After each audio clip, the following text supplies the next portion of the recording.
موضوع الدرس في أحوال المشركين ومآلهم سورة الجاثية تفسير ابن كثير.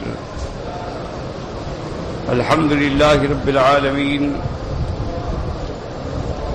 والصلاة والسلام على أشرف الأنبياء وسيد المرسلين سيدنا محمد وعلى آله وأصحابه أجمعين.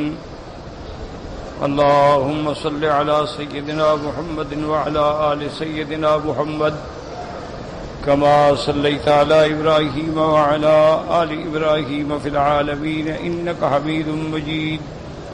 أعوذ بالله من الشيطان الرجيم. بسم الله الرحمن الرحيم. تلك آيات الله نتلوها عليك بالحق فبأي حديث بعد الله وآياته يؤمنون. ويل لكل أفاك أثيم يسمع آيات الله تتلى عليه ثم يصر مستكبرا كأن لم يسمعها فبشره بعذاب عليم. وإذا علم من آياتنا شيئا اتخذها هزوا أولئك لهم عذاب مهين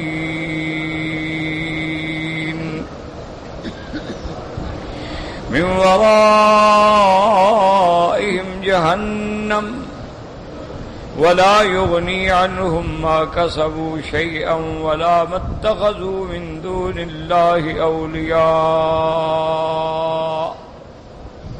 ولهم عذاب عظيم. هذا هدى والذين كفروا بآيات ربهم لهم عذاب من رجز علیم. اللہ تبارک و تعالی نے کلام مقدس کی سورۃ الجاثیہ میں ان آیات مبارکہ میں ارشاد فرمایا جیسے ہم پڑھ چکے ہیں. سب سے پہلے اللہ تبارک و تعالی نے بیان فرمایا کہ یہ کتاب اللہ کی طرف سے اتاری ہوئی ہے جو زبردست بھی ہیں اور حکمت والے بھی ہیں. اس کے بعد دلائل کا ذکر آیا تھا کہ ان فی السماوات والارض، آسمانوں اور زمینوں میں نشانیاں ہیں ایمان والوں کے لیے. اگر وہ ان میں غور کریں گے تو ان کا ایمان میں اضافہ ہوگا. وفی خلقکم، اور اسی طرح نشانیاں ہیں تمہاری پیدائش میں، تمہاری تخلیق میں. وما یبث من دابۃ، اور جو اللہ نے زمین میں جاندار چیزیں پیدا فرمائی ہیں ان میں بھی نشانیاں ہیں اس قوم کے لیے جو یقین رکھنے والے ہیں. اور اسی طرح اس کی نشانیوں میں واختلاف اللیل والنہار، یہ دن اور رات کا بدلنا کہ کبھی رات ہے کبھی دن ہے، کبھی روشنی ہے کبھی ظلمت ہے. وما انزل اللہ من السماء من رزق، اور اسی طرح اللہ تبارک و تعالیٰ کا آسمانوں سے تمہارے لیے رزق اتارنا یعنی بارش کو اتارنا. فَأَحْيَا بِهِ الْأَرْضَ بَعْدَ مَوْتِهَا، پھر اس پانی سے مردہ زمینوں کو زندہ کرنا. اس میں بھی تمہارے لیے بہت بڑی نشانیاں ہیں. وَتَصْرِيفِ الرِّيَاحِ، اور اسی طرح مختلف ہواؤں کا چلانا کہ کبھی جنوب سے ہے کبھی شمال سے ہے، کبھی لیلیہ ہے کبھی نہاریہ ہے، کبھی بریہ ہے کبھی بحریہ ہے. ان ہواؤں کا چلانا جو ہے اس میں بھی نشانیاں ہیں. لیکن ان قوموں کے لیے جو قومیں عقل رکھتی ہیں، سمجھ بوجھ رکھتی ہیں کہ یہ سارا نظام چلانے والی کوئی ذات ہے جو چلا رہی ہے، ورنہ یہ ناممکن ہے کہ ایک گھر کا نظام نہیں چل سکتا ہے تو اتنی بڑی کائنات بغیر چلانے والے کے کیسے چل سکتی ہے. اور آج اللہ تبارک و تعالی نے ان آیات میں جو ہم نے آج کے سبق میں تلاوت کی ہیں احوال ذکر فرماتے ہیں مشرکین کا، کافرین کا، معاندین کا، مکذبین کا. ارشاد فرمایا تلک آیات اللہ نتلوها علیک بالحق اللہ نے فرمایا میرا بدنی یہ قرآن مقدس کی جو آیات مبارکہ ہیں جس میں حجج ہیں، دلائل ہیں، آیات ہیں، نتلوہا علیک بالحق، پڑھا جاتا ہے آپ پہ ٹھیک ٹھیک حق کے ساتھ. فَبِأَيِّ حَدِيثٍ بَعْدَ اللَّهِ وَآيَاتِهِ يُؤْمِنُونَ. اگر وہ اس پہ ایمان نہیں لے آتے، اگر وہ اللہ کی آیات میں تدبر اور غور نہیں کرتے، تو اللہ اور اللہ کے آیات کے بعد پھر کون سی بات ہے جس پہ یہ ایمان لائیں گے، پھر کس چیز کو یہ مانیں گے؟ تو یہاں اللہ نے فرمایا یاد رکھیں تلک آیات اللہ نتلوہا علیک بالحق. نتلو تلاوت سے ہے. بعض علماء فرماتی ہیں کہ تلاوت کرنا یا لفظ تلاوت ہے یا لفظ قرات ہے. جیسے ایک بندہ کہتا ہے قراتو میں نے پڑھا ہے، یا کہتا ہے تلوتو میں نے تلاوت کی ہے. بعض علماء فرماتے ہیں ان میں کوئی فرق نہیں، یہ تفنن فی الکلام ہے کہ کبھی اللہ نے لفظ قرات استعمال فرمایا، کبھی اللہ نے لفظ تلاوت استعمال فرمایا. لیکن بعض محققین علماء فرماتے ہیں ان دونوں میں فرق ہے. یاد رکھو، وہ کہتے ہیں کہ لفظ قرات جو ہے یہ عام لفظ ہے. کیا ماننا؟ آپ یہ بھی کہہ سکتے ہیں قرأت القرآن، میں نے قرآن پڑھا ہے. قرأت کتاب رسول اللہ صلی اللہ علیہ وسلم، میں نے حضور کا فرمان پڑھا ہے. اسی طرح آپ یہ بھی کہہ سکتے ہیں قرأت الجریدۃ، میں نے اخبار پڑھا ہے. یہ لفظ عام ہے. لیکن لفظ تلاوت جو ہے یہ لفظ خاص ہے. اس پڑھنے کو کہتے ہیں جس پڑھنے پہ اللہ تبارک و تعالی ثواب عطا فرمائے. آپ کہیں گے میں نے قرآن کی تلاوت کی ہے، میں نے قرآن پاک کی یا حدیث پاک کی تلاوت کی ہے، تو جس پڑھنے پہ ثواب مرتب ہوتا ہے وہاں لفظ تلاوت کا استعمال ہوتا ہے. اس لیے اللہ نے اپنے پیغمبر کا جو وظیفہ بیان فرمایا کہ میرے نبی جب آئیں گے تو ان کے کام کیا ہوں گے؟ یتلو علیہم آیاتک، وہ تلاوت کریں گے اپنی امت پہ تیرے قرآن کی آیات کی. وَيُعَلِّمُهُمُ الْكِتَابَ وَالْحِكْمَةَ، ان کو تعلیم دے گے قرآن اور سنت کی. وَيُزَكِّيهِمْ، اور ان کے باطن کا بھی تزکیہ فرمائیں گے. یاد رکھو یہ چار کام ہیں جو وظیفہ رسول ہیں. تمام پیغمبر، تمام اللہ کے رسول ان چار وظائف پہ عمل فرماتے ہیں. اسی طرح میرے ماک نبی رحمت دو عالم صلی اللہ علیہ وسلم کے لیے بھی اللہ نے یہی چیزیں بیان فرمائی ہیں. کیا؟ ایک یتلو علیہم آیاتک، تلاوت کتاب. وَيُعَلِّمُهُمُ الْكِتَابَ، ایک تلاوت ہے، ایک تعلیم کتاب ہے. والحکمت، یاد رکھو حکمت کا معنی ہوتا ہے دانائی کی باتیں، لیکن محدثین فرماتے ہیں حکمت سے مراد سنت محمد مصطفیٰ ہے، کیونکہ سنت محمد مصطفیٰ سے دنیا میں بڑی دانائی کیا ہو سکتی ہے. اور چوتھا وظیفہ کیا ہے؟ وَيُزَكِّيهِمْ، کہ ان کے اندر کو بھی صاف کرتے ہیں، ان کے باطن کی بھی اصلاح کرتے ہیں، صرف ظاہر کی اصلاح نہیں کرتے. یہ وظیفہ ہے، یاد رکھیں. اور یہ چار متوازی لائنیں. اس لیے الحمدللہ پوری دنیا میں نظر ڈالیں، عالم اسلام پہ نظر ڈالیں، بعض لوگ جو ہیں وہ قاری ہیں، قرآن کے مدرسے کھول کے بیٹھے ہیں. کوئی قرآن پڑھا رہا ہے، کوئی حفظ کرا رہا ہے، کوئی تجوید کرا رہا ہے. یہ تلاوت کتاب میں آئے. اور اسی طرح بعض کتابوں میں آپ دیکھیں گے کہ وہاں تفسیر قرآن پڑھائی جاتی ہے تو یعلمہم الکتاب. اللہ کے نبی کا جو وظیفہ تھا کہ تیری کتاب اللہ کی تعلیم دیں گے، تو یہ اس وظیفے میں مشغول ہیں. اور اسی طرح فرماتے ہیں والحکمت، اور آپ دیکھتے ہیں مدارس میں کہ حدیث پڑھائی جا رہی ہے، سیاستہ پڑھایا جا رہا ہے، سنن پڑھائے جا رہے ہیں، مرسلات پڑھائے جا رہے ہیں، مصنفات پڑھائے جا رہے ہیں. یہ آ گیا حکمت میں. وَيُزَكِّيهِمْ، اور جو اللہ والے ہیں، جو صالحین ہیں، جو عباد اللہ المقربین ہیں، جو صحیح معنی میں اولیاء اولیاء اللہ ہیں وہ اپنے قریب آنے والوں کے باطن کی صفائی کا اہتمام کرتے ہیں. کیا معنی؟ یعنی جو اس کے اندر بیماریاں ہیں، کسی میں جھوٹ کی بیماری ہے، کسی میں ریا کی بیماری ہے، کسی کے اندر عجبی کی بیماری ہے، تکبر کی بیماری ہے، غیبت کی بیماری ہے، زنا کی بیماری ہے، فواحشات کی بیماری ہے، تو وہ ان کی اصلاح کرتے ہیں. تو یہ چار متوازی لائنیں ہیں. جب تک یہ چار چلیں گی تب ہی کام ہوگا. اب دیکھیں نا کہ اگر ایک آدمی صرف تعلیم ہے لیکن تزکیہ نہیں ہے، یہی وجہ ہے. یاد رکھیں کہ آج ہزاروں لڑکے پڑھتے ہیں، لاکھوں لڑکے پڑھتے ہیں، لیکن ان میں وہ صحیح مقام پہ نہیں پہنچتے. وجہ کیا ہوتی ہے کہ تزکیہ نہیں ہوتا، تربیت نہیں ہوتی اولاد. جب تک تربیت نہ ہو تو صحیح معنی میں وہ پھل نہیں آتا. اسی لیے پہلے علماء کا ایک طریقہ تھا کہ وہ مدارس میں پہلے علم حاصل کرتے تھے، علم حاصل کرنے کے بعد پھر کسی اللہ والے کی صحبت میں جاتے تھے. اس کی صحبت میں رہنے کے بعد پھر ان کو وہ تزکیے کا مقام حاصل ہوتا تھا. یعنی یوں سمجھیں کہ جو چیزیں کال تھیں نا وہ پھر حال بن جاتی تھیں. تو اصل کام جو ہے اولیاء اللہ کا وہ یہی تھا کہ بندوں کی تربیت فرمائیں، ان کا تزکیہ فرمائیں، ان کے ظرف کو دیکھ کر، بیماری کو دیکھ کر ان کے لیے احوال تجویز کریں. یہ اہل اللہ کا کام ہے اور یہ اولیاء اللہ کا کام ہے. اور اسی لیے علماء نے فرمایا کہ کسی ولی کی پہچان یہ ہے کہ جس کی صحبت میں جاؤ تو اللہ یاد آئے، اور جس کی صحبت میں جاؤ تو انسان گناہوں سے دور ہو اور نیکی کے قریب جانا شروع ہو جائے. تو سمجھ لو کہ صحیح معنی میں یہ بزرگ ہے، صحیح معنی میں یہ اللہ کا ولی.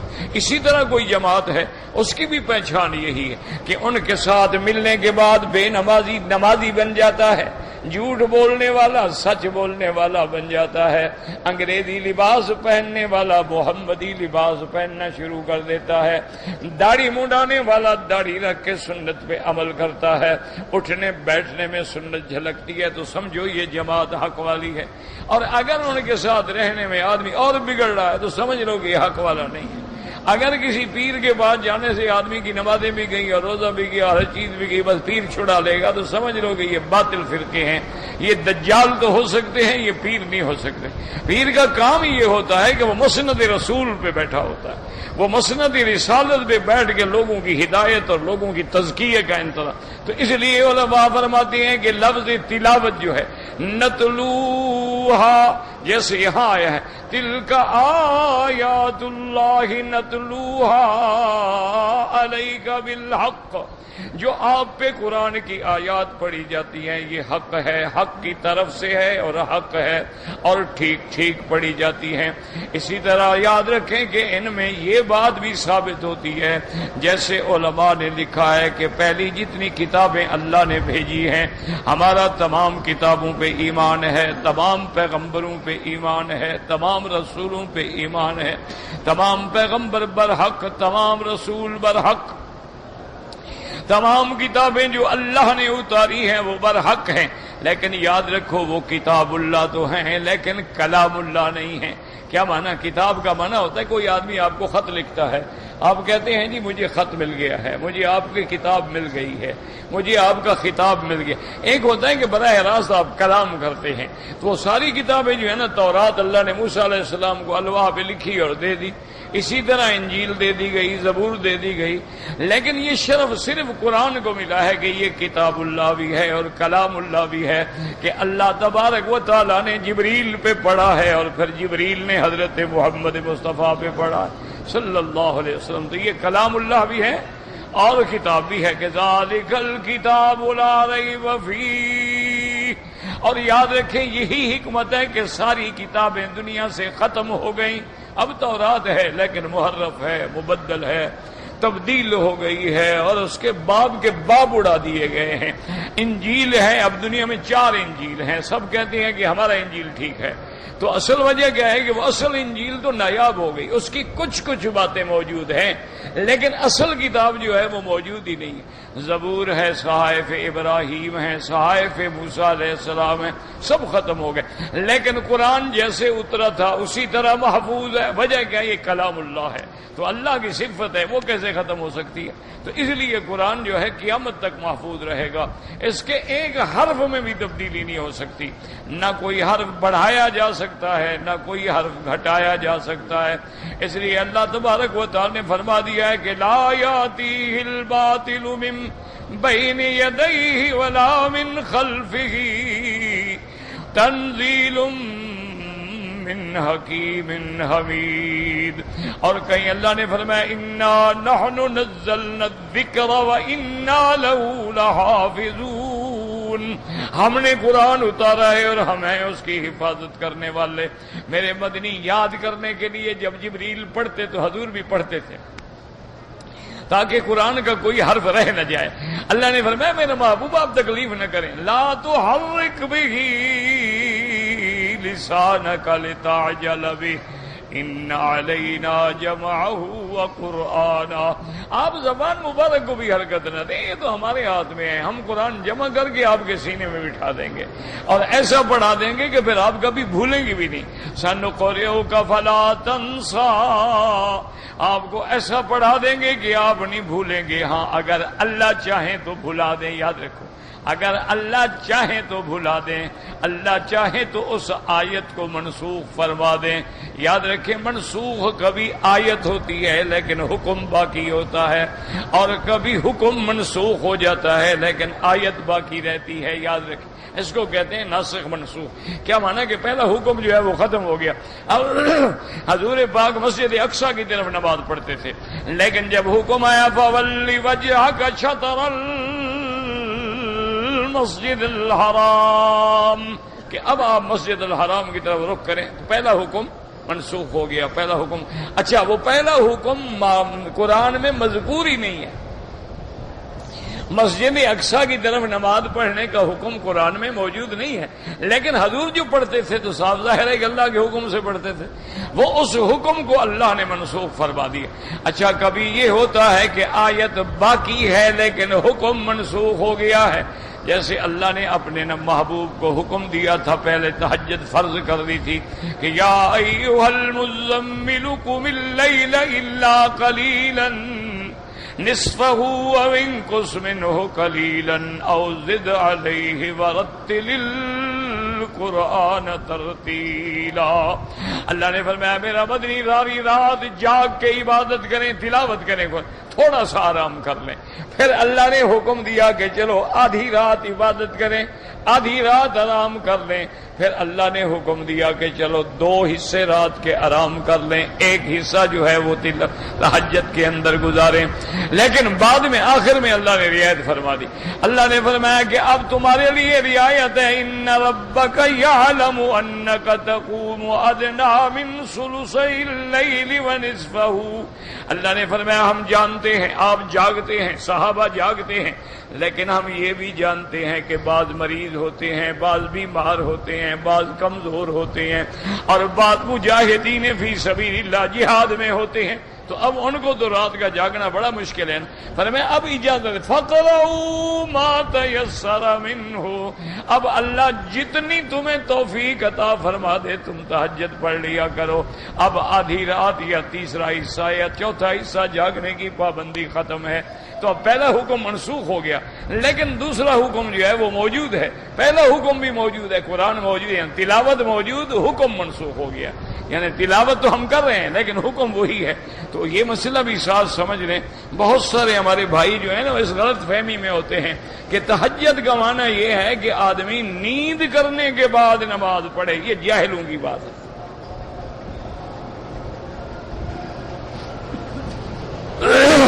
اصل میں بات کیا ہوتی ہے، تہجد کا معنی جو ہے، حجدہ کا معنی جو ہے نیند کا چھوڑنا، یہ نہیں کہ لازم نیند کر کے اٹھو۔ بات سمجھو کیا معنی۔ اب مثلا عشاء کی نماز ہم نے پڑھ لی، عشاء کی نماز کے بعد کوئی بندہ اگر 4 رکعت 8 رکعت نفل پڑھ لے، وتر پڑھ لے، تہجد ہو گئی۔ کیوں؟ عشاء کے بعد ہمارا نیند کا وقت ہے، ہم اب اس کو چھوڑ رہے ہیں، ہم عبادت میں لگا رہے ہیں۔ یہ ضروری نہیں ہوتا ہے کہ ہم نیند کرنے کے بعد اٹھیں تو پھر تہجد پڑھیں، یہ تو کوئی مسئلہ نہیں ہے۔ ہاں افضل یہ ہے کہ رات کے آخری حصے میں تہجد پڑھی جائے، یہ افضل ہے۔ اچھا اب ایک آدمی کی ڈیوٹی ہے رات کو ساری رات سوتا نہیں، تو وہ تہجد نہ پڑھے چونکہ سویا جو نہیں بیچارہ، لہذا اس کی تہجد ہی ختم۔ تو یہ تو لوگوں نے خود مسئلے بناتے ہیں. یہ بڑی مصیبت آ گئی ہے کہ ہر آدمی مسئلے خود گھڑتا ہے، خود بناتا ہے اور دوسرے کو بھی کہتا ہے تم ایسا کرو. بھائی اگر تمہیں علم نہیں ہے تو کبھی مسئلہ نہ بتاؤ تاکہ تم خود بھی گمراہ ہو گے دوسرے کو بھی گمراہ کرو. اگر علم ہے بالکل بتاؤ، نہیں ہے اس کو ہدایت کرو گے، کسی عالم سے جا کے پوچھ لو. تو لہذا اچھا ایک آدمی مثلا عشاء کی نماز پڑھ کے گھر چلا گیا، بچوں کے ساتھ بیٹھا، کھانا کھایا، رات کے 11 بج گئے 12 بج گئے، اب سونا چاہتا ہے. سونے سے پہلے وضو کر کے اس نے تہجد پڑھ لی. وہ بھی تہجد کہ پتہ نہیں میں تھک گیا، نیند نہ اٹھے نہ کھلے. تو تہجد کے لیے یاد رکھو سونا ضروری نہیں ہوتا. اور دوسری بات یاد رکھیں کہ تہجد میں جو افضل ہے وہ 8 رکعت ہے، اور 8 رکعت بھی ایسے پڑھیں کہ 4 رکعت کر کے پڑھے، اور افضل یہ ہے. لیکن اگر آپ کے پاس ٹائم نہیں ہے 2 رکعت پڑھ لو. تہجد پڑھنے والوں میں تو شمار ہو گیا نا. 4 رکعت پڑھ لو، 6 رکعت پڑھ لو، 2 رکعت پڑھ لو. اچھا اذان سے پہلے جناب آپ اٹھے، وضو کیا، ابھی ٹائم باقی ہے، کھڑے کھڑے جلدی سے 2 رکعت پڑھ لی، تہجد والوں میں شمار ہو گیا. تو یہ مسئلہ تو اب دیکھیں کہ آیت بھی موجود ہے لیکن حکم منسوخ.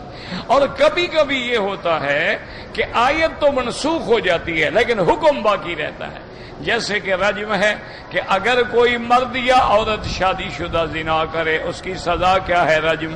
تو پہلے یہ آیت تھی قرآن میں، الشیخ والشیخۃ اذا زنیا فرجموہما البتۃ نکالا من اللہ. اس کے بعد یہ آیت منسوخ ہو گئی لیکن حکم باقی ہے. کیوں؟ رجم رسول اللہ، حضور پاک نے خود رجم کا حکم دیا ہے، صحابہ نے خود رجم کا حکم دیا ہے. تو یہ اصل میں اللہ کی طرف سے اپنے بندوں کا امتحان ہوتا ہے کہ کیا یہ میری بات قرآن میں نہ ہو، میرا نبی کہہ دے کہ یہ تو ہم نہیں مانتے، تو مانا پھر بھی کافر ہو جائیں گے. کیونکہ نبی تو بات ہی وہ کہتے ہیں جو اللہ فرماتے ہیں. اگر نبی کا انکار کرو گے تو گویا قرآن کا انکار ہے. اس لیے اللہ نے فرما دیا وَمَن يُطِعِ الرَّسُولَ فَقَدْ أَطَاعَ اللَّهَ، جس نے میرے پیغمبر کی اطاعت کی، پیروی کی، اس نے اللہ تبارک و تعالیٰ کی اطاعت کی. اور ساتھ یہ بھی بتلا دیا کہ یہ نہیں کہ جو آپ پہ پڑھا جا رہا ہے حق نے اتارا ہے اور حق کے ساتھ پڑھا جا رہا ہے، اس میں کوئی شبہ نہیں، کوئی شک نہیں ہے. کیوں؟ قرآن محفوظ ہے، اللہ نے اتارا ہے اور جبریل علیہ السلام لے کے آئے ہیں. اور جبریل اتنی شان والا فرشتہ ہے، اللہ فرماتے ہیں اِنَّهُ لَقَوْلُ رَسُولٍ كَرِيمٍ. یہ پڑا ہوا ہے اس قاصد کا، اس پیغامبر کا، اس فرشتے کا جو عزت والا فرشتہ ہے. انہو لقول رسول کریم ذی قوت، بڑی طاقت والا فرشتہ ہے. وہ اگر چاہے تو ایک پر پہ قرا قوم لوط کو آسمانوں تک اٹھا لیتا ہے. مانا اتنا طاقت والا ہے نہیں کہ اس سے کوئی چھین لے، کوئی قرآن بدل لے. ذی قوت عند ذی العرش مکین، اور آسمانوں پہ عرش کے قریب رہنے والا ہے. مطاع ثم امین، فرشتوں کا سردار ہے، فرشتے بھی اس کی بات مانتے ہیں، اور امانت والا ہے جو کبھی قرآن میں خیانت نہیں کر سکتا. تو اتارنے والا بھی حق، لانے والا بھی حق، اور جس پہ اتارا گیا وہ بھی حق، اور جو پڑھا گیا وہ بھی حق ہے. اسی لیے میرے مدنی رحمت دو عالم جب صبح کو بیدار ہوتے تھے آسمانوں پہ نظر ڈالتے تھے، ان فی خلق السماوات والارض، یہ آیت تلاوت فرماتے، اور اس کے بعد فرماتے اللہم انت الحق ووعدک الحق ولقاؤک حق والجنت حق والنار حق والنبیون حق ومحمد حق. اللہم صل علی سیدنا محمد وعلی آل سیدنا محمد وبارک وسلم علیہ. اب اللہ فرماتے ہیں کہ میرا محبوب جب قرآن آ گیا، حق آ گیا، دلائل آ گئے، آیات آ گئی، روشنی آ گئی، یہ اس کو بھی نہیں مانتے تو پھر اس کے بعد ان کے لیے کوئی اور کتاب آئے گی، کوئی اور کلام اترے گا. فَبِأَيِّ حَدِيثٍ بَعْدَ اللَّهِ وَآيَاتِهِ اگر یہ اس پہ ایمان نہیں لے آتے تو پھر اور کون سا کلام ہے جس پہ یہ ایمان لائیں گے؟ آگے اللہ فرماتے ہیں وَيْلٌ لِكُلِّ أَفَّاكٍ أَثِيمٍ ویل مانا یاد رکھو ہلاکت، ہلاکت ہے ہر جھوٹے کے لیے، ہر گناہگار کے لیے۔ بعض علماء فرماتے ہیں کہ یہ آیت نضر ابن الحارث کے بارے میں اتری ہے، اور بعض علماء فرماتی ہیں کہ یہ آیت جو ہے حارث ابن کلدہ کے بارے میں اتری ہے، اور بعض علماء فرماتی ہیں کہ یہ آیت جو ہے ابی جہل کے بارے میں اتری ہے۔ لیکن یاد رکھو چاہے وہ بھی ہوں اس سے، لیکن قرآن کا جو اسلوب ہے نا، مراد یہ ہوتا ہے کہ سب کے لیے ہے، یعنی الاعتبار بعموم اللفظ لا بخصوص السبب، سبب تو خاص ہوتا ہے لیکن حکم عام ہوتا ہے، ہر جھوٹا اور ہر گناہ کا۔ ویل لکل افاک، بہت بڑا جھوٹا، اسیم اسم سے یاد کرو گناہ گار۔ اور بعض علماء مفسرین نے اس کا 2 ترجمے کیے ہیں، فرمایا ویل لکل افاک اسیم، ہلاکت ہے اس کے لیے جو زبان کا بھی جھوٹا ہے اور دل کا بھی بے ایمان ہے۔ انہوں نے کہا یعنی دل کا بھی بے ایمان ہے، زبان سے بھی جھوٹ ہے، اور اندر بھی اس کے جھوٹ بھرا ہوا ہے، اس کے لیے ہلاکت ہے۔ لفظ ویل جو ہے اس کے بھی 2 معنی ہیں، یاد رکھ لیں۔ ایک معنی ہوتا ہے ہلاکت، جیسے قرآن میں دوسری جگہ فَوَيْلٌ يَوْمَئِذٍ لِّلْمُكَذِّبِينَ، اور تیسری جگہ فرماتے ہیں وَيْلٌ لِّلْمُطَفِّفِينَ الَّذِينَ إِذَا اكْتَالُوا عَلَى النَّاسِ يَسْتَوْفُونَ۔ ویل مانا ہلاکت۔ اچھا عربی میں ایک محاورہ بھی تھا کہ جب کوئی مصیبت آتی نا کسی پر، کوئی صدمہ آتا کہتا یا ویلا یا ویلی، ہائے میری ہلاکت، ہائے میری بربادی۔ اور بعض علماء فرماتے ہیں کہ ویل اسم لواد فی جہنم، وہ فرماتے ہیں کہ ویل جو ہے جہنم میں ایک وادی کا نام ہے، جیسے جنت کے درجات و طبقات ہیں نا، جہنم میں بھی درکات ہیں، وہاں بھی مختلف مقامات ہیں۔ تو اس لیے بعض علماء فرماتی ہیں کہ ویل کا معنی ہے وادی جہنم کی، اس میں اس کو ڈالا جائے گا۔ تو بہرحال اگر جہنم کی وادی ہو تب بھی تو بربادی ہے نا، تب بھی تو ہلاکت ہے، بات ایک۔ اس لیے فرماتے ہیں ویل لکل افاک اسیم یسمع آیات اللہ تتلی علیہ ثم یصر مستکبرا کأن لم یسمعها۔ اللہ فرماتے ہیں یہ جھوٹا، یہ کذاب جو ہے، یسمع، یہ اللہ کے قرآن کی آیتیں سنتا بھی ہے، اللہ کا نبی قرآن پڑھتا ہے، سنتا ہے بدبخت، اس پہ قرآن کی آیات پڑھی جاتی ہیں، ثم یصر مستکبرا، لیکن پھر بھی یہ اکڑ کے رہتا ہے، کأن لم یسمعها، گویا اس نے سنا ہی نہیں۔ وہ کہتا ہے چھوڑو جی کیا ہے، گویا اس نے سنا ہی نہیں۔ یعنی اس کے تکبر کا یہ عالم ہے کہ اس پہ قرآن پڑھا جاتا ہے، اللہ کا پیغمبر قرآن سناتے ہیں، لیکن یہ اپنے تکبر میں، اناد میں، اکڑ میں ایسے ظاہر کرتے ہیں جیسے ہم نے سنا ہی نہیں جی، اور جی چھوڑو جی کیا سننا۔ اللہ نے فرمایا پھر ان کو میرا مدنی آپ بتلا دیں، فَبَشِّرْهُ بِعَذَابٍ أَلِيمٍ، آپ ان کو خبر دے دیں کہ پھر تمہارے لیے قیامت میں بڑا دردناک عذاب تیار ہے، تیار ہو جاؤ۔ اللہ نے فرمایا یہ افاق اسیم کافر مشرک جو ہے ان کی عادت کیا ہے، وَإِذَا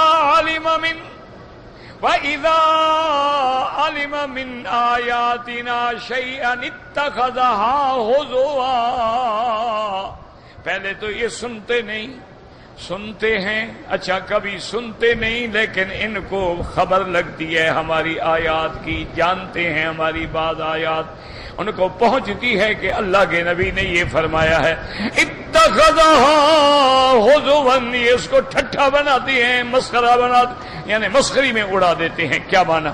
جیسے کہ میرے آقا نے فرمایا تھا ان شجرۃ الزقوم طعام الاسیم کالمہل یغلی فی البطون کغلی الحمیم۔ اللہ نے فرمایا کہ قیامت والے دن اہل جہنم کو شجر زقوم سے کھلایا جائے گا۔ تو جب ابو جہل نے ان نے سنا تو ٹھٹھا مار کے ہنسنے لگے، کہنے لگے دیکھیں محمد مصطفیٰ ہمیں زقوم سے ڈراتے ہیں۔ زقوم سے کیا ڈرنا ہے بھائی؟ زقوم تو کہتے ہیں کہ کھجور کو اور مکھن کو ملا کے کھاؤ، یہ زقوم ہے بس، یہ تو بڑی اچھی چیز ہوتی ہے، اللہ کا نبی ہمیں خامخواہ ڈرا رہے ہیں۔ تو اس نے اپنی نکرانی کو سمجھا دیا تھا کہ جب کوئی مہمان آتے نا تو وہ بلاتا اپنی نکرانی، کہتا زکوینی زکوینی، اور ہمارے لیے زکوم لے کے آؤ، تو وہ مکھن اور کھجوریں لے کے آتی اور وہ کھاتے، کہتے یہ زکوم ہے، اور اللہ کا نبی ہمیں ڈرا رہا ہے جی کہ تمہیں زکوم کھلایا جائے گا اور ایسا ہوگا اور ایسا ہوگا۔ تو اللہ نے فرمایا کہ جب ان کو ہماری آیات کا علم ہوتا ہے تو ٹھٹھا اڑاتے ہیں۔ اسی طرح جب اللہ نے قرآن میں فرمایا کہ قیامت والے دن علیہا تسعۃ عشر، کہ اللہ نے جہنم پر 19 فرشتے رکھے ہیں، تو ان کا ایک کافر تھا حارث ابن کلدہ، پہلوان تھا قریش کا، اور اس نے قریش کو بلایا، کہنے لگا یار آج ہمیں پتہ چل گیا ہے، اللہ کا نبی فرماتا ہے کہ جہنم پہ 19 فرشتے ہوں گے، اور یار 10 کو تو میں اکیلا کافی ہوں نا، 10 کو تو میں پکڑ کے گرا دوں گا، باقی 9 کو تم پکڑ لینا، پھر ہمارا کیا کریں گے؟ یہ صرف 19 فرشتے ہمارا مقابلہ کر سکتے ہیں بھلا؟ تو مذاق اڑا رہے۔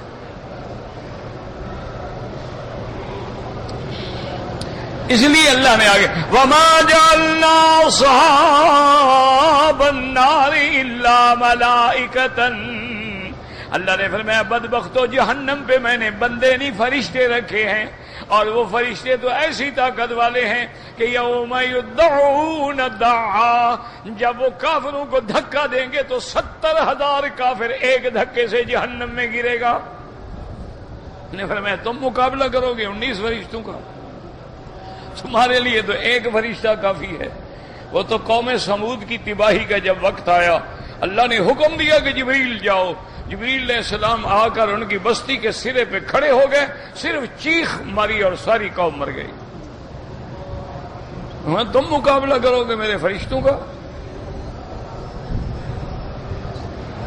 اسی طرح جب لوط علیہ السلام کے گھر میں مہمان فرشتے تھے، پتہ تو نہیں تھا ان کو کہ فرشتے ہیں، اور قوم امڑ رہی ہے اور پکڑ رہی ہے اور لڑ رہی ہے کہ یہ لڑکے ہمارے حوالے کرو اور ہمارے حوالے کرو۔ اب حضرت لوط علیہ السلام گھبرا گئے۔ اللہ کے نبی بڑے شان والے ہوتے ہیں لیکن انسان ہیں، بشر ہیں۔ حضرت لوط علیہ السلام بھی گھبرا گئے کہ میرے لیے کتنی بڑی توہین ہے کہ میرے مہمان مجھ سے زبردستی چھینے جائیں اور پھر ان کے ساتھ نعوذ باللہ بدفعلی کی جائے، اور قوم سامنے کھڑی ہے اور سامنے کہہ رہی ہے کہ مارنا فی بناتک من حق وانک لتعلم ما نرید، کہ ہمیں لڑکیوں سے کوئی غرض نہیں، تم جانتے ہو ہمیں لڑکے چاہیے۔ اب حضرت لوط علیہ السلام گھبرائے اور کہا قال لو ان لی بکم قوۃ، کہا کاش آج میرے پاس بھی طاقت ہوتی، میں تمہارا مقابلہ کرتا۔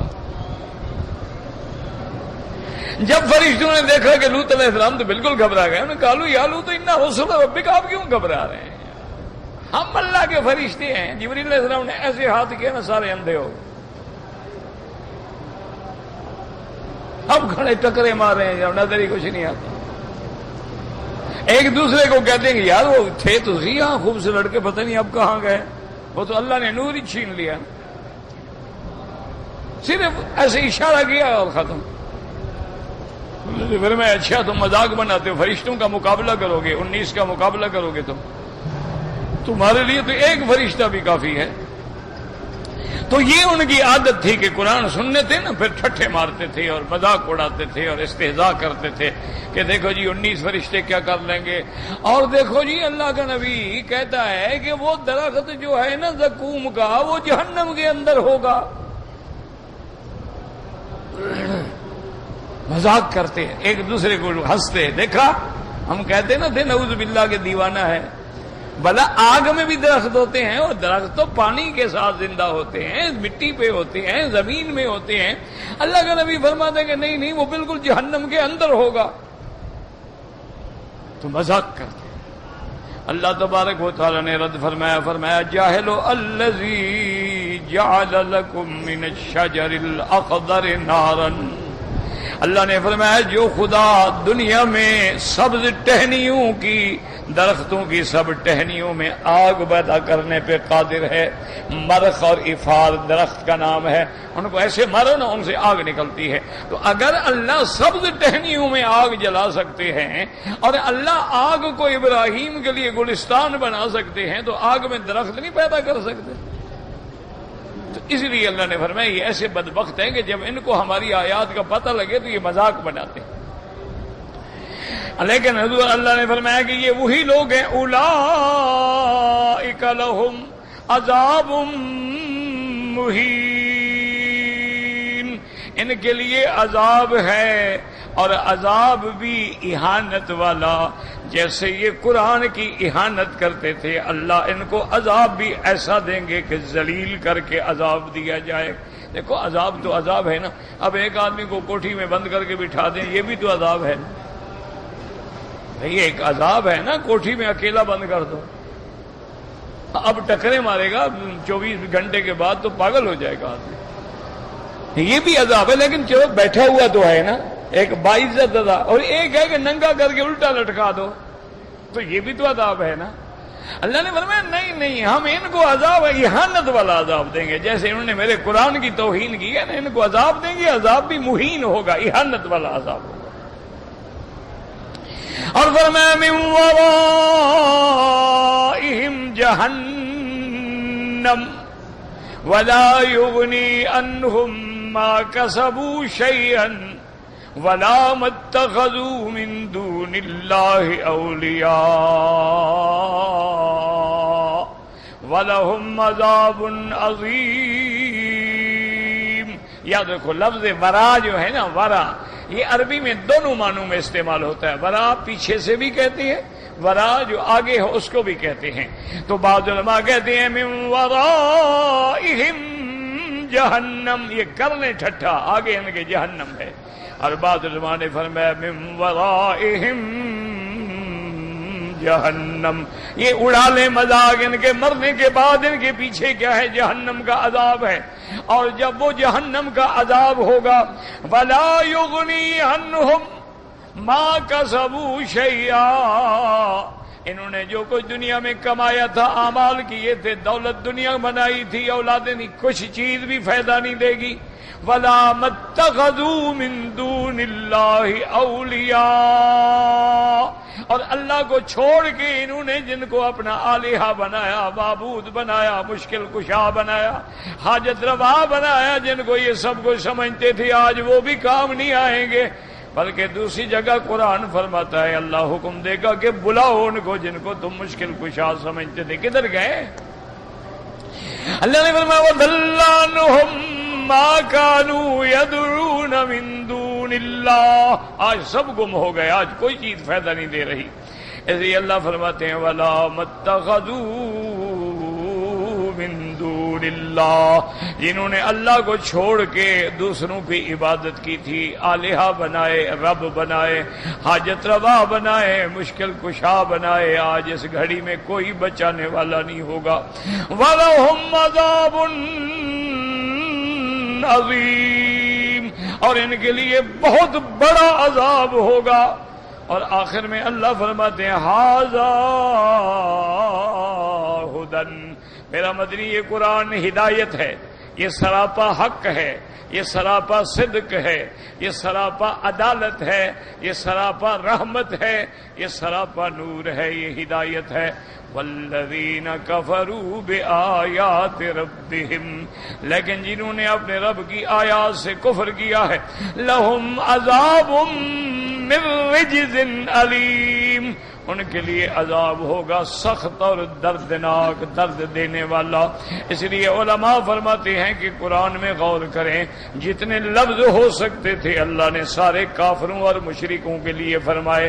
پہلے فرمایا بعذاب علیم، پھر فرمایا اولئک لہم عذاب مہین، پھر فرمایا ولہم عذاب عظیم، اور فرمایا لہم عذاب من رجز علیم، تو اب کون سی قسم ہے عذاب کی جس سے یہ بچ جائیں گے؟ تو ان کو ہر قسم کا عذاب، اہانت والا عذاب، دردناک عذاب، بہت بڑا عذاب، شدید عذاب میں ڈالا جائے گا۔ دعا کریں اللہ ہمیں قرآن پہ قائم رکھے، اور اللہ تبارک و تعالی ہمیں صحیح طریقے پہ چلنے کی توفیق عطا فرمائے، اور اللہ شرک سے، بدعات سے، اہوا سے، اندھیریوں سے اپنی رحمت سے نجات عطا فرمائے۔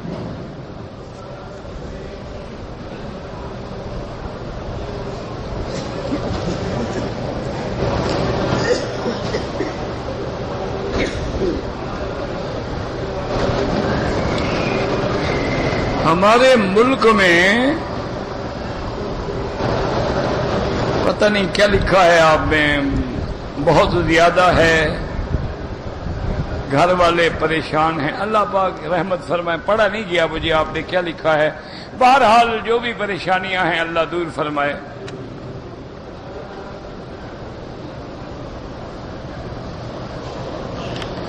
بہرحال جب کسی عورت کا خامند فوت ہو جائے، یاد رکھو اسی دن سے عدت شروع ہو جاتی ہے۔ اس کی مثال سمجھیں، مثلا ایک عورت پاکستان میں ہے، اس کا خامند سعودی عرب میں مر گیا، اس کو پتہ ہی نہیں، اس کو خبر ہی 4.5 مہینے کے بعد پہنچی، عدت گزر گئی۔ جس دن سے وہ فوت ہوا ہے اس دن سے عدت شروع ہو گئی ہے، اور عدت کے دنوں کے اندر اس کا سنگار کرنا، سرما لگانا، میک اپ کرنا، تیل لگانا، کنگھی پٹی کرنا، اچھے کپڑے پہننا یہ منع۔ اسی طرح گھر سے باہر نکلنا بھی منع۔ لیکن ایک ہوتی ہے مجبوری کے، بیمار ہے ہسپتال جانا پڑ گیا، جائے گی۔ دوسرے ملک میں ہے، اس کو جا کے جوازات میں اپنا اقامہ بنوانا ہے، تاشیرہ لگوانا ہے، ملک سے سفر کرنا ہے، مجبوری ہے، کر سکتی ہے۔ عدت اسی دن سے شروع ہو جائے گی۔ پاکستان جانا ہے، چونکہ اب اس ملک میں خاوند ہے نہیں، کیسے رہے، چلی جائے، باقی عدت وہاں پوری کرے۔ لیکن عدت اسی دن سے شروع ہو جاتی ہے جس دن خاوند فوت ہوتا ہے، اور فوت ہونے کے بعد جو عدت ہے وہ 4 مہینے 10 دن۔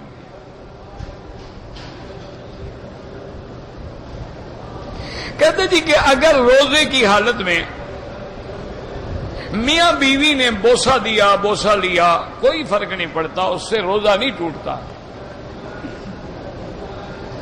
حدیث مبارک میں آتا ہے کہ ایک آدمی نے حضور صلی اللہ علیہ وسلم سے پوچھا کہ یا رسول اللہ، روزے کی حالت میں بھی روزے سے ہوں، میری بیوی بھی روزے سے، ہم دونوں ایک بستر پہ لیٹ سکتے ہیں، ایک لحاف میں ایک کپڑا اوڑھ کے کٹھے لیٹ جائے؟ آپ نے فرمایا ہاں لیٹ سکتے۔ چلا گیا۔ کچھ دنوں کے بعد پھر ایک اور آدمی نے آگے پوچھا کہ یا رسول اللہ صلی اللہ علیہ وسلم، میں اور میری بیوی دونوں روزے سے ہیں، ہم ایک بستر پہ ایک چادر کے نیچے سو سکتے ہیں؟ آپ نے فرمایا نہیں سو سکتے۔ چلا گیا۔ اب جن لوگوں کے دلوں میں کھوٹ ہوتا ہے نا، جو منکر حدیث ہوتے ہیں، یا منکر تو نہیں ہوتے لیکن بیچارے حدیث سمجھ نہیں سکتے، تو وہ پھر بہانے بناتے ہیں، انکار کرتے ہیں، حالانکہ اس میں انکار کی ضرورت نہیں ہے۔ علماء نے اور محدثین نے فرمایا کہ حضور صلی اللہ علیہ وسلم جو ہیں، اللہ نے آپ کو اپنی امت کے لیے بھیجا ہے، تو آپ نے حالات دیکھ کے حکم دیا ہے۔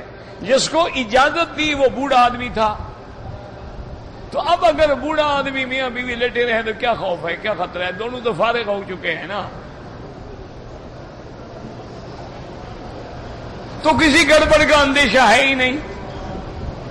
وہ میرا ایک دوست تھے، مولوی صاحب فوت ہو گئے، بشیر اختر صاحب تھے، بڑے اچھے دوست بھی تھے اور بڑے اچھے خطیب تھے بڑے۔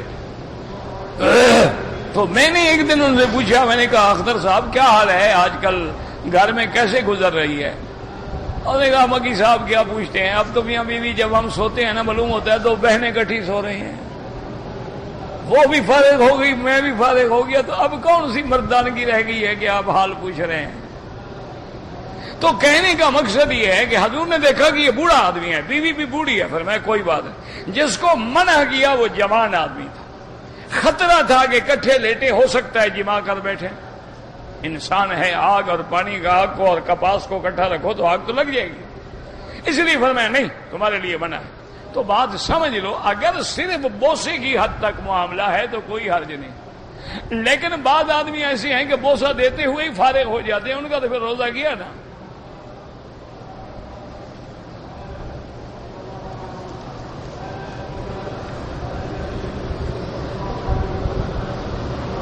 ایک آدمی نے طلاق دی ہے، طلاق دینے کے بعد اس نے رجوع کرنا ہے تو 1 مہینے میں رجوع کرے، بھئی یہ تھوڑا 1 سال کے بعد رجوع کرے، وہ تو عدت گزر گئی۔ ہاں، ایک طلاق والا دوبارہ نکاح کر لے۔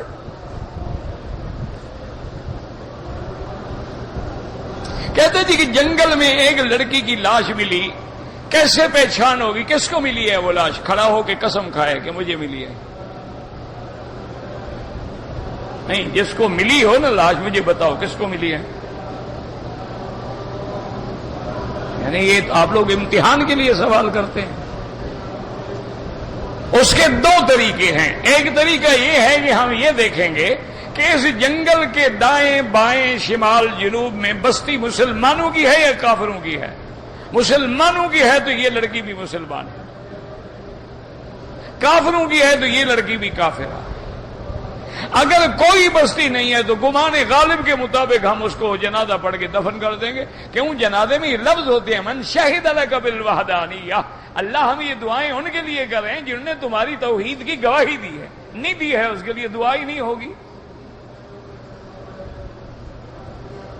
یہ ہوتے ہیں نا جی، بعض لوگوں کو عادت ہوتی ہے کہ مسئلہ بناؤ۔ ایک اور مولوی صاحب بھی تھے، وہ فوت ہو گئے، اللہ ان کی قبر پہ رحمت فرمائے۔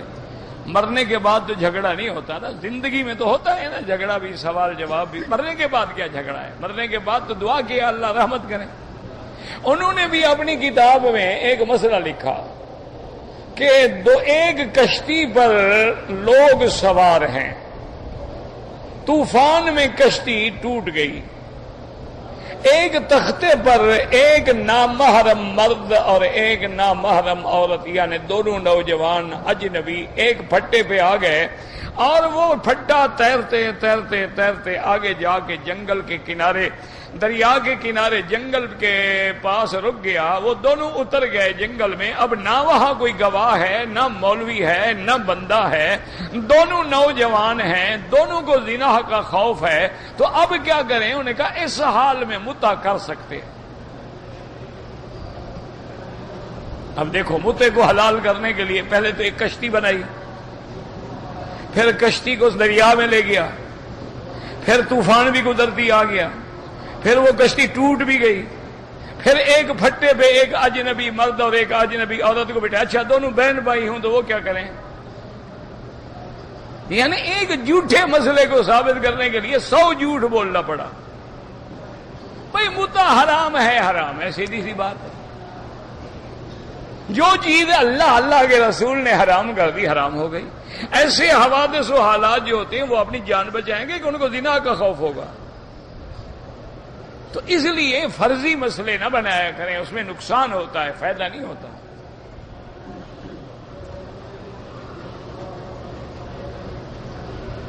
کہتے ہیں جی کہ حضرت عبد القادر جیلانی رحمت اللہ علیہ نے 12 سال سے ایک جہاز ڈوب گیا تھا اور اس کو نکالا تھا۔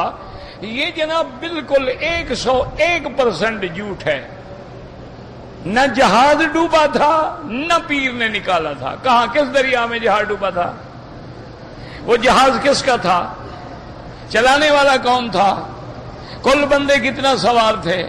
12 سال کے بعد پھر کیسے یاد آیا کہ پیر صاحب کو جا کے کہیں جی 12 سال پہلے جہاز ڈوب گیا تھا، اب مہربانی کر کے نکالو؟ یہ تو اتنا بڑا جھوٹ ہے کہ آپ تصور بھی نہیں کر سکتے ہیں، بالکل جھوٹ ہے۔ یہ وہاں سے تو 11ویں بنائی گئی ہے نا، یہ وہی جھوٹ تو ہے جیسے 11ویں نکالی گئی۔ کوئی واقعہ نہیں، کوئی قصہ نہیں، نہ واقعہ ہے نہ حقیقت۔ چلو آپ ایسا کریں کہ ہماری بات نہ مانیں، آپ مجھے حضرت عبد القادر جیلانی رحمت اللہ علیہ کی کسی کتاب میں دکھا دیں گے، انہوں نے لکھا ہو کہ میں نے 12 سال کے بعد ایک جہاز نکالا تھا، چلو بات ختم، ہم مان لیں گے، چلو قرآن حدیث میں تو یہ واقعہ ہو نہیں سکتا نا، چونکہ پیر عبد القادر جیلانی تو بعد کا آدمی ہے نا۔ بہرحال پیر صاحب کی اپنی کتابوں میں بھی لکھا ہو تو ہم مان لیں گے۔ اور یاد رکھو حضرت عبد القادر جیلانی رحمت اللہ علیہ تو اتنا بڑا موحد تھا، وہ تو حنبلی المسلک تھا، امام احمد ابن حنبل رحمت اللہ علیہ کی فقہ پہ عمل کرتا تھا۔ یہ جو یہاں علماء ہیں نا، یہ بھی فقہ حنبلی پہ عمل کرتے ہیں، اور حضرت پیران پیر بھی فقہ حنبلی پہ عمل کرتے ہیں۔ ان کی کتابیں پڑھیں تو جتنا انہوں نے توحید پہ کام کیا ہے اور جتنا انہوں نے شیعہ کے خلاف کام کیا ہے، اتنا تو کسی بڑے سے بڑے عالم نے بھی کام نہیں کیا ہے۔ اللہ ان کی قبر پہ کروڑوں رحمتیں فرمائے، وہ تو واقعی اولیاء اللہ میں تھے، یہ تو لوگوں نے جھوٹے کی سے گھڑت بڑھت بڑھا دیے ہیں۔ کہتے جی کہ اگر ایک آدمی نے ٹیلی فون پہ نکاح کیا ہے، ٹیلی فون پہ نکاح ہوتا ہی نہیں تو نکاح کیا کیا ہے؟ نکاح کے لیے ضروری ہے کہ دولہا اور دلہن ایک ہی جگہ موجود ہوں، اگر دونوں نہ ہوں تو دونوں کے وکیل موجود ہوں۔ ٹیلی فون پہ نکاح نہیں ہو سکتا ہے۔ اب جا کے پاکستان میں دوبارہ نکاح پڑھو۔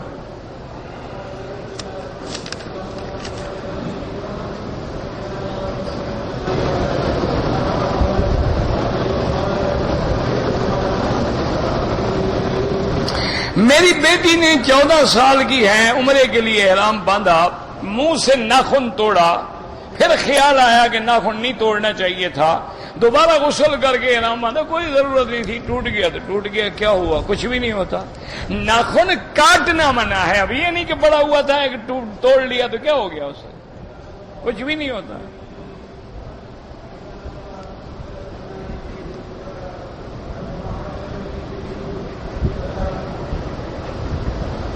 حج کی قربانی کے بعد شرم اڑوا کے میں نے طواف کیا اور شئی اچھا سائی نہیں کی۔ ہاں جناب سائی ضروری ہے، نہیں کی تو ایک بکری دم پڑ گئی۔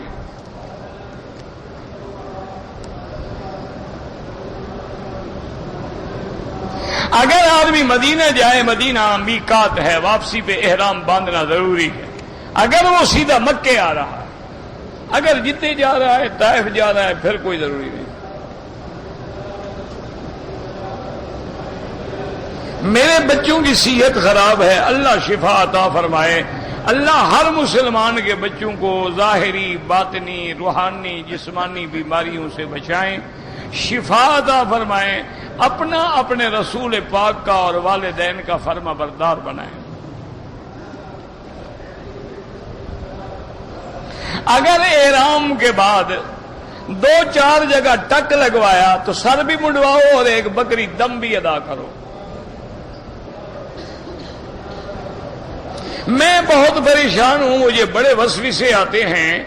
بہرحال وسوسے کا علاج جو ہے اعوذ باللہ من الشیطان الرجیم، لا حول ولا قوت الا باللہ العلی العظیم، یہ کثرت کریں، اللہ محفوظ رکھے گا۔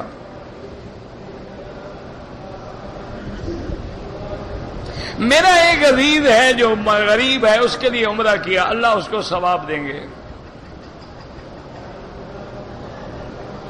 ہمارے علاقے میں بھینس جو بچہ دیتی ہے، لوگ اس کو 1-2 دن کے اندر ذبح کر کے کھا لیتے ہیں۔ کھا لے تو جائز ہے، لیکن ایسا کرنا نہیں چاہیے، ویسے کوئی حرج نہیں، لیکن یہ ظلم تو ہے نا ماں پر۔ ابھی اس نے اپنے بچے کو دودھ ہی نہیں پلایا، تم نے پہلے چھری رکھ دی۔ ویسے تو جانور کا ذبح کرنا حلال ہے، لیکن ظلم تو نہ کرو نا۔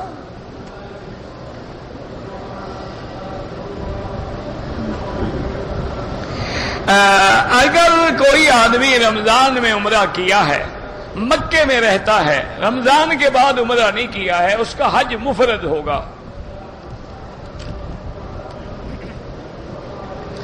میرے والد بیمار ہیں، اللہ سب کو شفا عطا فرمائے۔ کہتے جی کہ پاکستان میں ایک جماعت ہے جو گلی گلی میں جا کر لوگوں کو دین کی تبلیغ کرتی ہے، تو آپ ڈنڈا لے کے پیچھے پھرتے رہیں، نہ کرنے دیں، کیا خیال ہے؟ انبیاء بھی یہی کام کرتے تھے نا، حضرت نوح علیہ السلام نے یہی تو کہا ہے کہ یا اللہ میں نے گلی گلی میں ان کو پکارا ہے، میں نے رات دن ان کو پکارا ہے، میں نے اندھیرے روشنی میں ان کو پکارا ہے، میں نے ان کو کھل کے اور چھپ کے بھی پکارا ہے، لیکن یہ نہیں مانتے۔ تو وہ اگر انبیاء کے فریضے پہ چل رہے ہیں، گلی گلی دین پہنچا رہے ہیں، بجائے مدد کرنے کے تمہیں اعتراض کرنا نصیب ہے تو توبہ کرو۔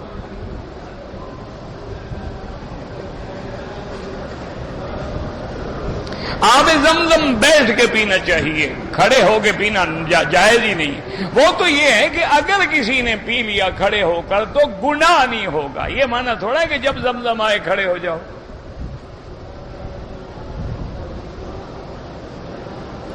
اسماعیل علیہ السلام کی ایڑی مارنے سے زمزم نکلا تھا، ہاں جی نکلا تھا، ٹھیک ہے، تو اس میں کیا شک ہے؟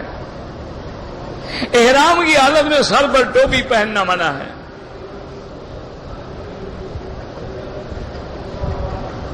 ایک عورت عمرے پہ آئی ہے، 15 دن کا ویزا ہے، 15 دن کے اندر اس کو حیض بند نہیں ہوتا، 10 دن سے زیادہ حیض نہیں ہوتا، بیماری ہے، عمرہ کرے۔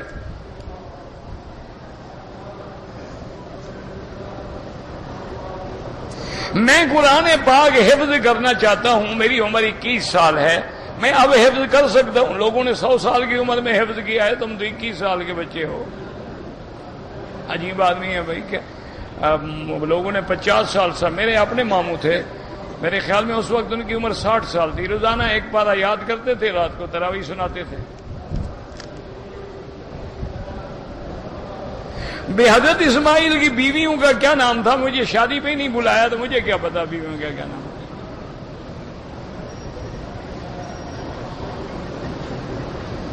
خانہ کعبہ اس مقام میں کیوں بنا؟ اللہ نے بنایا، قیامت میں اللہ سے پوچھنا کہ یہاں کیوں بنایا۔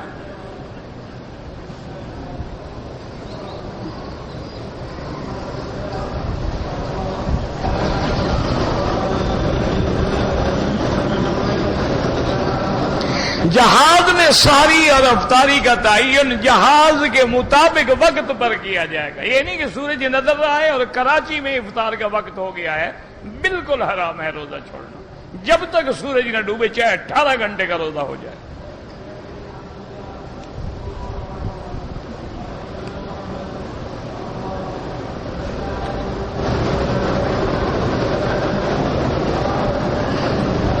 عمرہ کرنے سے حج فرض نہیں ہوتا ہے، آپ عمرہ کریں اور جائیں، جب اللہ کو منظور ہے اللہ حج پہ بھی لے آئیں گے۔ بے جان چیزوں نے کعبے کا طواف کیا، اللہ عالم۔ حضرت نوح کی کشتی کے بارے میں بھی اسرائیلی روایات ہیں، کوئی صحیح روایت تھوڑی ہے۔ اور اگر کشتی نے بھی طواف کیا ہو تو طواف تو نوح علیہ السلام اندر تھے، انسانوں پہ ہے، اللہ نے لکڑی پہ تو طواف کا حکم ہی نہیں دیا۔ اللہ نے طواف کرنے کا حکم جو ہے وہ انسان اور جن کو دیا ہے، یہ بھی حکم دیا کہ لکڑیوں کو کہ تم بھی طواف کرو۔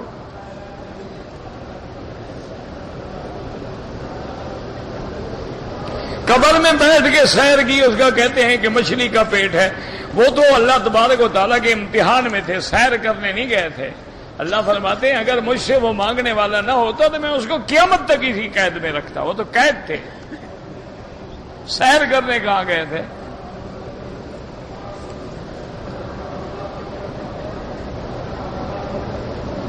ایک آدمی ہے، اس کے بعد مجھے اندازہ ہے کہ مال حرام ہے، میں نے اس سے قرضہ لیا ہے، میں نے قرضہ لینے کے بعد تجارت کی ہے، تو آپ کا مال تو حرام نہیں ہے، حرام اس کے لیے تھا، آپ نے تو قرضہ لیا ہے، واپس کر دو اس کو۔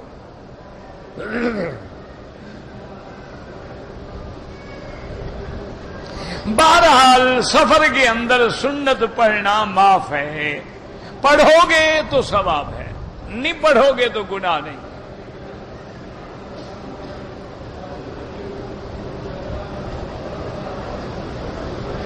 10 تاریخ کو میں نے کنکری ماری، قربانی کی، حرام کھول دیا، طواف کیا، صفا مروانی دوڑا، دم پڑ گئی۔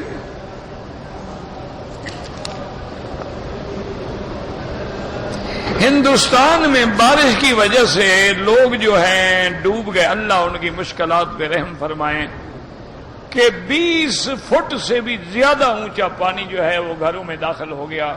اللہ پاک اپنا عذاب رفع فرمائے۔ اللہ مسلمان جس ملک میں ہیں، ہندوستان میں ہیں، بنگلہ دیش میں ہیں، پاکستان میں ہیں، عرب میں ہیں، عجم میں ہیں، ان کی جان مال عزت کی حفاظت فرمائے۔ کہتے جی کہ اپنا موبائل نمبر دے دیں، میں ابھی درس دوں یا موبائل نمبر لکھواؤں؟ نماز جنازہ کے بعد جو دعا مانگتے ہیں وہ خالص بدعت ہے۔ جنازے کے اندر تم نے گالیاں دی تھی، دعا بعد میں کی ہے تم نے۔ وہ جنازہ کیا ہے؟ وہی دعا تو ہے، اللہم اغفر لحینا و میتنا و شاہدنا و غائبنا۔ تمہیں اگر نبی کی دعا پر ایمان نہیں، ہمیں تمہاری دعا پر بھی ایمان نہیں، وہ بالکل بدعت ہے جو بعد میں کرتے ہیں۔ الصلاۃ پڑھنا، الصلاۃ کیا مانا؟ نماز پڑھنا تو جائز ہے۔ صلاۃ و سلام جو ہمارے ملک میں پڑھتے ہیں وہ بدعت ہے۔ امام کے پیچھے مقتدی حنفی ہے تو فاتحہ نہ پڑھے، شافعی ہے تو پڑھا کرے۔ اگر شوال کے 6 روزے، پیر اور جمعرات کے روزے ہر ماہ 13 14 علیحدہ علیحدہ رکھے جائیں، علیحدہ علیحدہ نہیں ہوتے، 6 روزے تو علیحدہ علیحدہ رکھ سکتے ہو۔ پیر اور جمعرات کا روزہ وہ بھی علیحدہ علیحدہ ہو گیا، لیکن 13 14 15 کا روزہ وہ علیحدہ علیحدہ نہیں ہوتا۔ 13 کو رکھو، 14 کو رکھو، پھر 15 کو رکھو۔ ربنا تقبل منا انك انت السميع العليم وتب علينا انك انت التواب الرحيم یا حی یا قیوم برحمتک نستغیث۔ 4 بندہ حرم کے سامنے نماز جمعہ پڑھا، صف کوئی نہیں، مجھے کوئی سمجھ نہیں آیا آپ نے کیا لکھا ہے۔ بہرحال اگر آدمی راستے میں کھڑے ہیں، صفیں نظر آ رہی ہیں تو نماز ہو جاتی ہے۔ ربنا تقبل منا انك انت السميع العليم اللهم اجعل لنا وللمسلمين من كل هم فرجا ومن كل ضيق مخرجا ومن كل بلاء عافيا اللهم لا تجعل مصيبتنا في ديننا ولا تجعل الدنيا اكبر همنا ولا مبلغ علمنا اللهم لا تسلط علينا بذنوبنا بل لا يخافك فينا ولا يرحمنا اللهم يسر امورنا وامور اولادنا وامور من اوصانا واستوصانا وامور المسلمين اللهم فرج هم المهمومين نفس كرب المكروبين وقض الدين عن المدينين واشفنا واشف مرضانا ومرضى المسلمين صلى الله تعالى على خير خلقه سيدنا محمد وعلى آله وأصحابه أجمعين اللهم صل على سيدنا محمد وعلى آل سيدنا محمد